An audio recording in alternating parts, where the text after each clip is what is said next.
Ты не дома, ты не дома, ты у нас дома. Როგორ დაიწყო კახეთში ქორწილის სტუმრებსა და რუსულენოვან ტურისტებს შორის დაპირისპირება.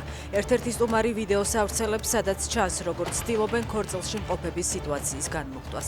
ისინი უცხო ქვეყნის მოქალაქეებს მოუწოდებენ შეწყვიტონ შეურაცხყოფა და დაბრუნდნენ ნომრებში.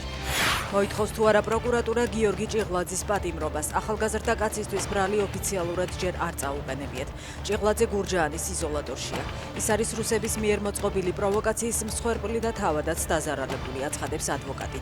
ის დაკავებულისთვის სამედიცინო ექსპერტიზის ჩატარებას მოითხოვს. რუსეთის ქალაქ სამარაში სამხედრო ინჟინერი მოკლეს, რომელიც რუსული ბომბდამშენებისთვის ძრავების შექმნაზე მუშაობდა. ანდრეი ტისარევს ქუჩაში დანით დაესხნენ თავს. გავრცელებული ინფორმაციით მომხდარის უკან აქამდე უცნობი მოხალისეთა დაჯგუფება ბუდანოვის რაზმებით დგას. მათი სახელით გავრცელდა შეტყობინება, რომელშიც ნათქვამია, რომ უკრაინის წინააღმდეგ დანაშაულებში მონაწილე ყველა პირი იდენტიფიცირებული იქნება და პასუხისგებას ვერავინ გაექცევა. ერმა აიათოლა ალი ხამენეის ადგილსამყოფელი წინასწარ იცოდა, რაც ინფორმაციის გაჟონვის შედეგია.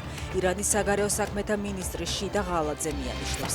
აბას არახში ამბობს, რომ მოწინააღმდეგეს ინფორმაცია ჰქონდა ხამენეის შეხვედრების განრიგისა და გადაადგილების თაობაზე, რაც შიდა უსაფრთხოების სისტემის გარღვევამ გამოიწვია.